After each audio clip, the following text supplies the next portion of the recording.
আসসালামু আলাইকুম ওয়া রাহমাতুল্লাহি ওয়া বারাকাতুহু। আলহামদুলিল্লাহি রাব্বিল আলামিন ওয়াসসালাতু ওয়াসসালামু আলা সাইয়্যিদিল মুরসালিন ওয়া আলা আলিহি ওয়া আসহাবিহি ওয়া আহলি বাইতিহি আজমাইন। সুপ্রিয় দর্শক শ্রোতা, কাছে দূরে দেশে প্রবাসী যে যেখান থেকে আমাদের ভিডিওটি দেখছেন সবাইকে আন্তরিকভাবে শুভেচ্ছা ও অভিনন্দন জানাচ্ছি। প্রিয় দর্শক শ্রোতা, আজকে আমরা একটি গুরুত্বপূর্ণ জীবন ঘনিষ্ঠ বিষয় নিয়ে আপনাদের সামনে উপস্থিত হয়েছি। আমরা সকলে জানি কীভাবে সালাম দিতে হয় এবং সালামের জবাব কীভাবে দিতে হয়। তো আজকে আমরা কথা বলবো, আমরা যখন কোথাও বেড়াতে যাই অথবা কারোর সাথে সাক্ষাৎ হয় তখন আমাদের মাধ্যমে আমাদের অন্য কারো কাছে, আমাদের বাবার কাছে অথবা আমাদের চাচার কাছে অথবা অন্য কোনো আত্মীয়র কাছে অনেকে সালাম পৌঁছায়। অর্থাৎ আমাদের সাথে যখন কারো সাক্ষাৎ হয় তখন তিনি বলেন যে তোমার বাবার কাছে আমার সালাম দিও অথবা তোমার চাচার কাছে বা তোমার অমুকের কাছে আমার সালাম দিও। তখন এই সালামটা যখন ওই প্রাপকের কাছে পৌঁছানো হয় তখন সে কিভাবে উত্তর দেবে? আমরা তো জানি, আমরা যখন সালাম দিই আসসালামু আলাইকুম বলি তখন যিনি জবাব দেওয়ার তিনি বলবে ওয়া আলাইকুম আসসালাম ওয়া রাহমাতুল্লাহি ওয়া বারাকাতুহু। কিন্তু অনুপস্থিত কাউকে যখন কারো মাধ্যমে সালাম পাঠানো হয় তখন ওই সালাম পাওয়ার পরে সেই প্রাপক কিভাবে সালামের উত্তর দেবে সেটা সম্পর্কে আমরা আজকে জানব।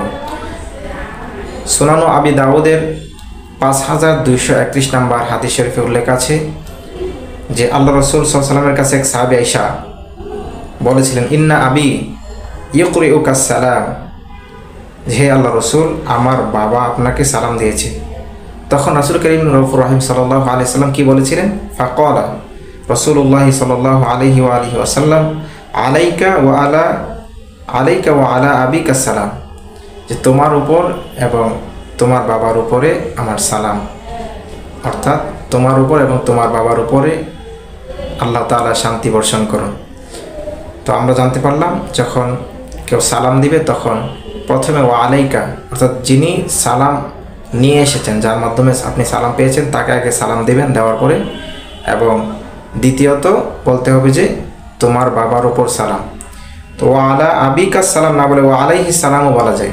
যেমন অন্য একটি হাদিস শরীফ আসছে বুখারী শরীফের 6201 নম্বর হাদিস শরীফ, সে হাদিসে আসতেছে আল্লাহ রাসূল সাল্লাল্লাহু আলাইহি ওয়াসাল্লাম একদিন আম্মাজান হযরত আয়েশা সিদ্দিকা রাদিয়াল্লাহু তাআলা আনহাকে বলেছিলেন, ইয়া আয়েশা হাদা জিবরাইল ইয়াকরিউকা সালাম, যে হে আয়েশা রাদিয়াল্লাহু তাআলা আনহা, তোমাকে জিবরাইল সালাম দিয়েছেন।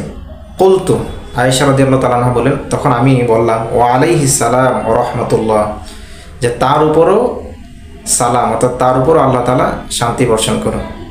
তাহলে এখানে জিবরাইলের নাম উল্লেখ না করে ওয়া আলা জিবরাইলা আসসালাম এই কথা কিন্তু বলেন নাই, বলেছেন যে ওয়া আলাইহিস সালাম। এই জন্য আমরা যখন কারো মাধ্যমে সালাম পাবো তখন আমরা এইভাবে উত্তর দিতে পারবো আলাইকা ওয়া আলাইহিস সালাম। আমি আবার আপনাদেরকে বলছি, যখন কারো মাধ্যমে আমরা সালাম পাবো, সালাম পাওয়ার পরে এইভাবে উত্তর দেব আলাইকা ওয়া আলাইহিস সালাম, অর্থাৎ তোমার উপর এবং তার উপর, অর্থাৎ যে সালাম দিয়েছে তার উপরও শান্তি বর্ষণ করুন।